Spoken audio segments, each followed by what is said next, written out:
Guys, ngayon naman samahan niyo ako na pumunta dito sa Shiroye. Yung Shiroye, ang ibig sabihin niya ay White House na haunted house or abandoned house na siya. Pwede rin yung i-google kung gusto nyong makita kung anong klase yung Shiroye. Pag tinanong mo dito sa mga Japanese dito kung ano yung Shiroye, alam na alam nila agad at ituturo nila na nasa bundok yun. So, na-challenge nga tayo na puntahan natin yung Shiroye. Ang tagal-tagal ko talagang nagdadrive dyan, hindi ko talaga siya matagpuan. Kaya nga nag-google na ako. O pwede nyo rin i-google yung Obakesaka Fushigi na Taiken. Isa siyang ghost town, parang ganon. Makikita nyo agad sa Google yan.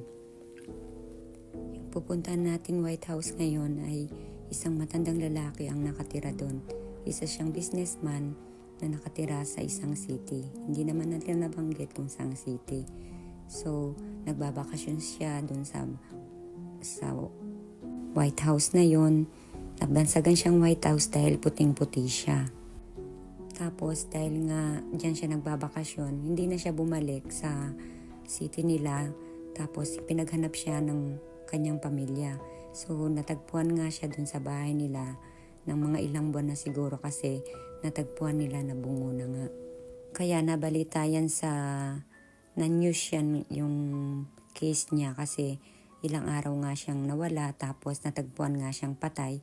Dito kasi sa Japan, pag gano'n ang mga cases talagang gagawan talaga nila ng ano yan sa TV, mai-news nila yan. Kung may nakakita, gano'n. Kung may mga ebidensya, gano'n.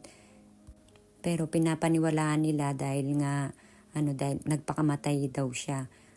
Yun daw ang reason ng pagkamatay niya.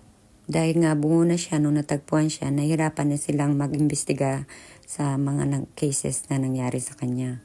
Alam niyo ba guys, dun sa tabi ng White House na yun, ay merong isang place dun sa gilid ng White House ay tapunan ng mga, parang company siya na tapunan ng mga buto ng patay. Siguro yung mga ayaw nang magpalagay sa mga sementeryo, ganun, kasi mahal nga yung bayaran sa mga sementeryo. Pwede mong i-ano doon yung konting-konti lang yung bayad, ganun pa, kasi may mga maintenance din. Yun yung pinagtatapunan nila ng buto ng patay. Siguro ang sabi ng mga nasa paligid ay baka company din ng matanda na yun.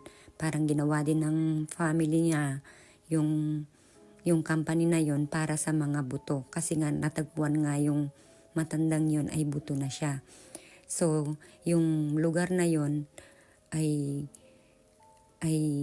abandon na nga. Tapos, lagi daw nagpapakita yung matanda doon na nakasilip siya doon sa bintana. Kaya, titignan natin kung makikita natin siya. Pero tignan nyo rin kung meron kayong makikita. I-comment nyo na lang sa baba kung meron nga ba. Kasi ayoko nang tignan yung video kung sa susunod na mga araw. Tatakot ako eh. Alam nyo ba guys na yung mga Japanese ay kaya nila pinipili yung itapon yung mga buto nila dun sa bundok kasi parang iniisip nila na parang babalik sila sa nature ganun at ayaw na rin nilang nakakaistorbo sa pamilya nila. Mas gusto na nila yung kasi busy talaga dito sa Japan yung mga tao. Kaya pipiliin na nila yung itatapon na lang sila sa bundok. At mahal din kasi ang mga sementeryo dito sa Japan. At meron kasing dito rin na ubong na every August. Tapos syempre maglalagay na naman sila ng bulaklak. Ayaw na nilang ganun magpa-istorbo sa kanila. Kaya ito naman, nandito na tayo sa location guys. Tignan na natin. So guys, ito yung haunted. Ba't tayo niya makuha ng dyan daw sa bintanang yan may lumalabas na yung lalaki na laging nakasilip. Tapos dito guys, may nakasulat dito na please wag kang papasok, nakalagay.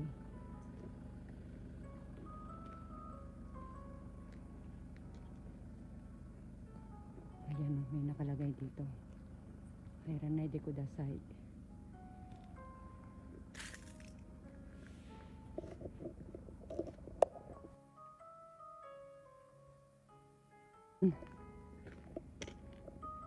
Nawawala siya minsan.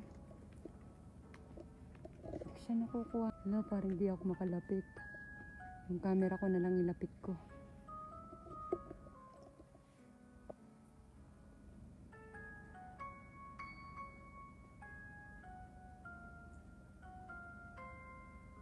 Iba yung ano guys. Iba yung pakiramdam. Mukhang nananahimik naman siya. Matutulog na siya. Tulog na siya guys.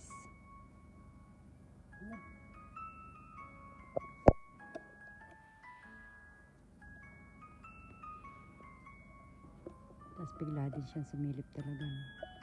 Yan din sa bintana na yun. Doon sa bintanang yun. Tayo mo niya minsan ma-focus. Uy, mag-focus ka. Wala. Ganyan yun. Nasisira na yung camera ko.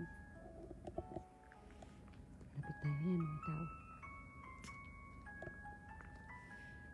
May tao.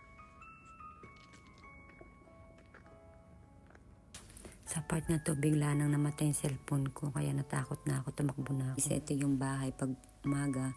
Tapos dito yung mga buto. Yan, dyan tinatapon yung mga buto na sinasabi ko. Yan yung mga may pangalan na tapunan. Tapos guys, ito nga yung place na tatanaw mula dun sa bintana. Ganyan, mapatatanaw mo yung buong city ng Maybashi at saka Shibukawa. Kaya siguro mas pinili nung matanda na dyan siya manirahan sa bundok kasi ganyan nga kaganda yung matatanaw mo. Kaya hanggang dito na lang, maraming salamat. Paki-comment kung saan nakarating ang ating video. Like and share and follow na rin kung gusto nyo akong i-follow para magkita-kita pa tayo ulit. Salamat. Thanks for watching. Bye-bye. I love you guys.